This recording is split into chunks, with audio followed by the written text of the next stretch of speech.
Bir zamanlar bölgesel denklemde korkuyla anılan, vekil unsurlarıyla sınırların ötesine uzanan bir etki ağı kuran İran, bugün adım adım daralan bir çemberin içinde ayakta kalmaya çalışıyor. Eskiden Orta Doğu'nun en saldırgan hamlelerini yapan, Lübnan'dan Yemen'e kadar uzanan bir direniş hattı inşa eden bu güç, şimdi hem içeriden hem dışarıdan kuşatma altında. Savaş meydanında hala güçlü görünen ama gerçek yüzünü kullanmasına izin verilmeyen bir aslan gibi. Pençeleri törpülenmiş, çevresi kuşatılmış, kükremesi duyulsa da adımları artık kimseyi korkutmayan bir aslan. İran'ın nükleer programı etrafında şekillenen uluslararası baskı ve yaptırımlar sadece uranyum zenginleştirme faaliyetlerini değil, ülkenin ekonomik damarlarını da hedef aldı. Amerika'nın maksimum baskı politikası Trump döneminde nükleer anlaşmadan çekilmesiyle zirveye ulaştı. Ardından gelen müzakere girişimleri ise İran'a çoğunlukla bir tercih sunmadı. Ya ekonomik boğulmayı kabullenecek ya da siyasi taviz verecek. Batı, özellikle de Amerika, İran'ı müzakere masasına çekmek için baskının dozunu sürekli artırıyor. Ancak bu baskı yalnızca ekonomik değil, aynı zamanda diplomatik, stratejik ve askeri alanlarda da hissediliyor. Bununla birlikte İran sadece dışarıdan değil, içeriden de zorlanıyor. Genç nüfusun umutsuzluğu, artan işsizlik, enflasyonun kontrolsüz yükselişi ve ahlaki, siyasi otoriteye duyulan güvensizlik rejimi sarsan iç dinamikler olarak öne çıkıyor. Ülke içindeki protestolar rejimin meşruiyetini test ederken dışarıda da İran'ın vekil güçleri gücünü günden güne kaybediyor. Lübnan'da Hizbullah, halk desteğini ve bölgesel etkinliğini büyük ölçüde kaybetmiş durumda. Esed rejiminin devrilmesiyle beraber İran'ın izleri Suriye sokaklarında da silinmeye devam ediyor. Yemen'de Husilerle kurulan ittifak artık bölgesel bir ağırlık yaratmaktan çok İran'ı yeni bir cepheye daha mahkum ediyor. Son Gazze Savaşı ile birlikte İran, Filistin meselesi üzerinden yeniden bir hamle yapmak istese de bölge ülkelerinin politikaları ve Arap sokağındaki kırılmalar bu hamleyi etkisiz kılıyor. Üstelik İsrail'le yaşanan son gerilimde doğrudan karşılık vermek zorunda kalması İran'ın caydırıcılığının sorgulanmasına neden oldu. Kendi sınırları içinde bile Kürt ve Beluç bölgelerinde devam eden huzursuzluklar, merkezi kontrolün ne kadar kırılgan hale geldiğini gösteriyor. İran hala büyük bir ülke.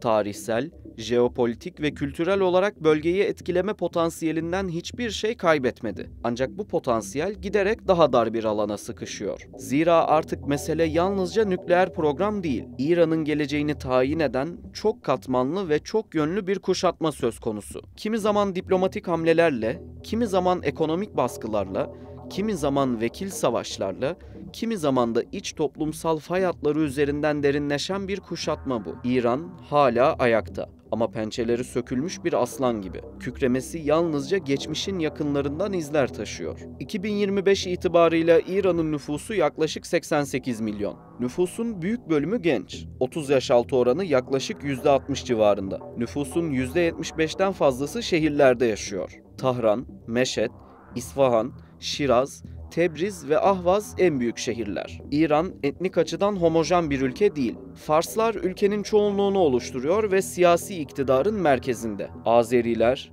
Kürtler, Beluçlar, Araplar ve Türkmenler. Kürtlerin yaşadığı bölge yoksul ve gerilimli. Arapların yaşadığı bölgelerse petrol açısından zengin olduğu için stratejik açıdan önemli. İran çok sayıda etnik ve mezhebi kimliği barındırıyor. Kürtler, Beluçlar, Araplar ve Azeriler gibi azınlık gruplar zaman zaman ayrımcılık ve dışlanma yaşadıklarını dile getiriyor. Sünni azınlıklar, Şii merkezli devlet politikalarının kendilerini dışladığını düşünüyor. Beluçistan ve Kürt bölgelerinde zaman zaman ayrılıkçı ya da rejim karşıtı hareketler görülüyor. 1979'dan bu yana teokratik bir rejimle yönetilen İran'da en yüksek otorite halk tarafından seçilmeyen dini lider. Siyasi yapıda reformcular ve muhafazakarlar arasında mücadele olsa da gerçek gücün muhafazakarların elinde olduğu bir sistem var. Bu durum özellikle genç kuşakta rejime karşı birikmiş bir öfke ve yabancılaşmaya neden oluyor. Amerikan yaptırımları nedeniyle yüksek enflasyon, işsizlik ve döviz krizi yaşanıyor.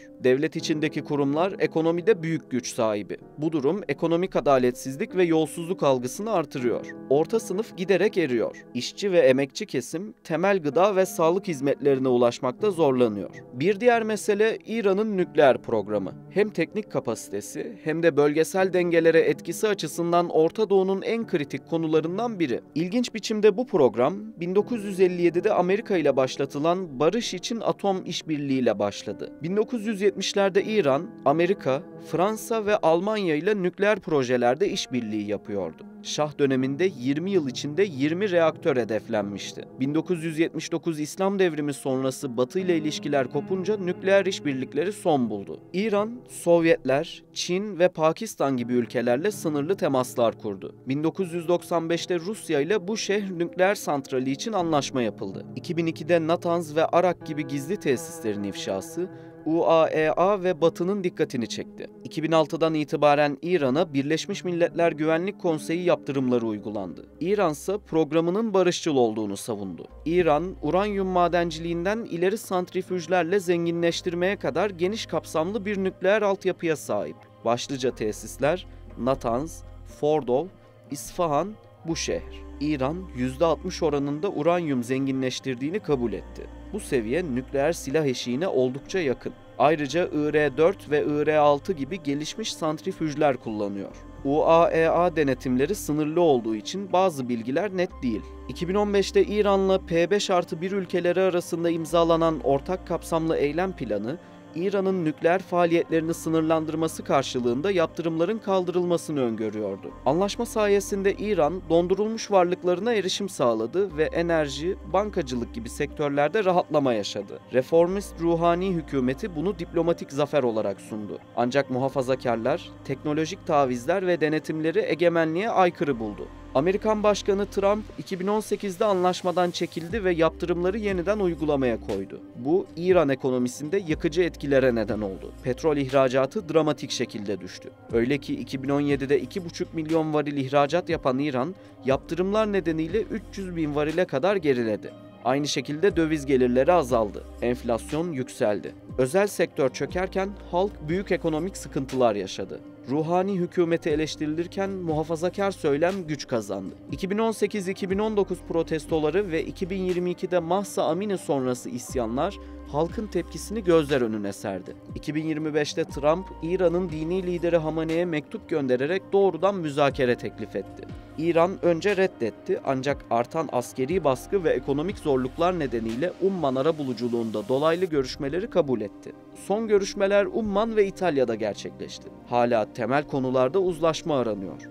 İran'ın öncelikleri yaptırımların kalıcı biçimde kaldırılması, petrol ve finansal kısıtlamaların sona ermesi, Amerika'dan bağlayıcı güvence, %20'ye kadar uranyum zenginleştirme hakkının tanınması. Amerika'nın öncelikleri, uranyum zenginleştirmenin %3,67'ye indirilmesi, gelişmiş santrifüjlerin sınırlandırılması, yeraltı tesislerin kapatılması, UAEA'nın tam denetim hakkı, yaptırımların kademeli kaldırılması. Middle East Council on Global Affairs'te yayınlanan bir makalede şu ifadelere yer verildi. İran'ın nükleer silahlanma söylemindeki değişim büyük ölçüde dış baskılardan kaynaklanıyor. İsrail'in Gazze'ye yönelik savaşları ve İran'ın geleneksel caydırıcılık kapasitesinin sınırlılıkları bu söylem değişimini tetikliyor. İran'ın son dönemde elini kolunu bağlayan birden çok faktör var. Bunlardan biri de Hizbullah'ın etkisini geçmişe nazaran yitirmiş olması. Son yıllarda Lübnan'da yaşanan ekonomik kriz, siyasi istikrarsızlık ve toplumsal protestolar Hizbullah'ın hem içeride hem de bölgesel arenada etkinliğini zayıflattı. Ayrıca 2023-2024 yıllarında İsrail'le yaşanan sınırlı çatışmalar Hizbullah'ın askeri kapasitesini doğrudan zayıflatmasa da üst düzey isimlere yapılan suikastler kamuoyundaki algısını etkiledi. Lübnan içindeki ekonomik çöküş, Hizbullah'ın sosyal hizmet alanlarındaki gücünü zorlaştırıyor. Destek tabanı daralıyor. Ancak Hizbullah hala bölgesel bir güç ve İran'ın en güçlü müttefiklerinden biri olarak varlığını sürdürüyor. Tam anlamıyla etkisini kaybetmiş değil. Hizbullah, İran'ın dış politikasında yumuşak güç ve vekil güç rolü oynuyor. İran'ın Lübnan'daki nüfuzunun en önemli araçlarından biri. Hizbullah'ın zayıflaması İran için birkaç düzeyde etkili. Hizbullah'ın askeri ve siyasi kapasitesindeki zayıflama, İran'ın İsrail ve Batı karşısındaki caydırıcılık gücünü azaltır. Hizbullah'ın Lübnan'daki gücünün azalması, İran'ın bölgesel müttefik ağını zayıflatır. Özellikle Şii ekseninin bağlantılarında aksamalar olur. Hizbullah, İran'ın direniş simgesi olarak görülür. Bu simgenin zayıflaması İran'ın bölgedeki itibarına da zarar verebilir. Hizbullah'ın etkisi zayıflamaya başlamış olsa da hala İran için kritik bir müttefik ve stratejik bir varlık. İran, Hizbullah üzerindeki nüfusunu korumaya çalışacak. Ancak bölgedeki değişen koşullar nedeniyle stratejik esnekliğe ihtiyaç duyuyor. Hizbullah'taki zayıflama, İran'ın bölgesel politikasını ve müzakere pozisyonlarını dolaylı olarak olumsuz etkileyecektir. Nitekim İran Ulusal Direniş Konseyi Birleşik Krallık Temsilci Yardımcısı Hüseyin Abidini, Independent'da yer alan yazısında şu ifadeleri kullanıyor. Hizbullah'ın zayıflamasının İran devrim muhafızları için de bazı sonuçları olacaktır. Lübnan'da Hizbullah'ın zayıflaması, liderini ve üst düzey komutanlarını kaybetmesi hiç şüphesiz İran devrim muhafızları, özellikle de Kudüs gücü üzerindeki baskıyı artıracaktır. İran'ın bölgedeki nüfuzunun korunması ve genişletilmesindeki kilit rolü göz önüne alındığında, Hizbullah'ın gücü ve etkinliği azaldıkça bu güçler yeni operasyonel zorluklarla karşılaşacaktır. Bölgedeki vekalet savaşlarında rejimin baş gücü olarak bilinen Hizbullah'ın zayıflaması, İran'ın Suriye, Irak ve hatta Yemen'e nüfuz etme kabiliyetinin azalması anlamına gelebilir. Hizbullah'ın ve onunla bağlantılı kaçakçılık ağlarının zayıflatılması, İran rejiminin bölgede ve küresel sahnede manevra kabiliyetinin azalmasına yol açabilir. Bu durum, İran'ın vekalet faaliyetlerinden her zaman güvenlik endişesi duymuş olan batılı ülkeler ve İran'ın bölgesel komşuları için özellikle önemlidir. Nitekim Hizbullah'ın zayıflatılması, İran'ın diplomatik müzakereler ve bölgesel politikalardaki en önemli kozlarından birinin zayıflatılması anlamına geliyor.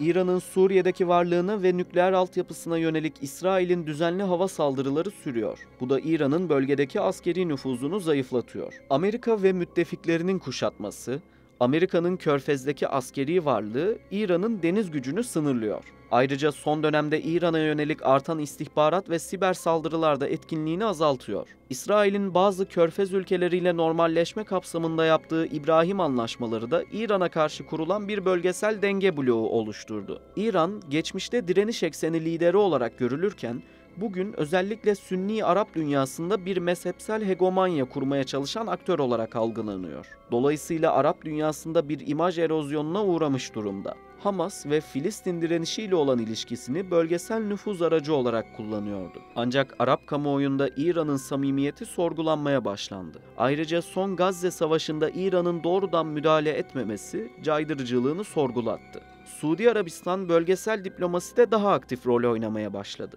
Türkiye'de hem diplomatik hem askeri araçlarla Orta Doğu'da etkin bir aktör haline geldi. Bu da İran'ın manevra alanını daralttı. PJAK, 2004 yılında PKK'nın İran kolu olarak ortaya çıktı. 2000'lerin ortasından itibaren İran'ın güvenlik güçlerine yönelik birçok silahlı saldırı gerçekleştirdi. İran devrim muhafızlarıyla zaman zaman sıcak çatışmalara girdi. 2011'de İran, Kandil'de PJAK kamplarına yönelik kapsamlı bir operasyon düzenledi. Bu saldırılar sonucu PJAK ciddi kayıplar verdi. 2011 sonrası PJAK sahadaki faaliyetlerini önemli ölçüde azalttı. Ancak tamamen pasifleşmemişti. PJAK şu anda İran için doğrudan rejim tehdidi oluşturan bir güç olmamakla birlikte etnik gerilimleri kaşıma ve sınır bölgelerinde İran'ın güvenliğini zayıflatma potansiyeline sahip düşük yoğunluklu bir asimetrik tehdit olarak görülüyor. Ancak örgütün asıl önemi bölgesel denklemde İran'a karşı potansiyel bir koz olarak kullanılma ihtimaliyle ilgilidir. Bu nedenle İran hem askeri hem de diplomatik açıdan PJAK'ı yakından izlemekte ve Irak'ın kuzeyine yönelik baskısını sürdürüyor. İran'ın uluslararası etkisi bazı açılardan zayıfladı. Özellikle Batı dünyası ile ilişkilerde, ekonomik kapasitede ve yumuşak güç alanında. Ancak bölgesel düzeyde ve vekil güçler üzerinden yürüttüğü politikalarla etkisini sürdürmeye devam ediyor. İran artık küresel bir oyun kurucu değil ama bölgesel bir bozucu, spoiler güç olarak etkinliğini sürdürüyor. Çin ve Rusya ile ilişkiler onu uluslararası sistemde tamamen izole olmaktan kurtarıyor. Ancak bu ilişkilerde bağımlı bir aktör konumuna düşme riski taşıyor. Middle East Institute'de yayınlanan bir makalede şu değerlendirme yapıldı. İran 1979'dan bu yana en zayıf ve en izole konumunda. Bölgedeki vekil güçleri ve müttefikleri üzerindeki etkisi azalıyor. Öte yandan devam eden müzakerelerde güven sorunu, iç siyasi çekişmeler ve bölgesel aktörlerin çıkar çatışmaları temel engeller. Taraflar arasındaki güvensizlik hala çok yüksek. Taraflar kendi iç dinamiklerine göre pozisyonlarını güçlendirmek ve pazarlık güçlerini artırmak istiyor. Bu nedenle müzakerelerin başarıya ulaşması için sadece teknik konuların değil, aynı zamanda siyasi ve bölgesel dengelerin de dikkate alınması gerekiyor.